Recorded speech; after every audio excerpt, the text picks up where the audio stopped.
Axıcan, mehrin verilməsi və yaxud da şahidlərin yanında mehrin verilməsi, yüzüzat taxılması, bu o demək deyil ki, bu nikahdır. O, belə deyim sənə, nişan da ola bilər. Nikah, konkret mərasim necədir? Bax, deyirəm, yadda sağla.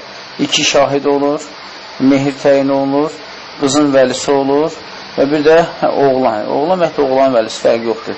Bu, orada konkret olaraq qızın vəlisindən soruşurlar ki, filan kəs, sən qızı filan kəsə verməyə razısan, o deyir, bəli, bu qədər mehrin müqabilində və sonda oğlan tərəfə deyilir ki, sən bu qızı bu qədər mehir müqabilində özünə zövcə götürürsən, o da deyir, bəli və şahidlər də buna iştirak edir və kəbin kəsən də orada artıq kəbin mərasiminin, yəni icrasının başqa çatdığını bildirir. Yəni, üsulu budur.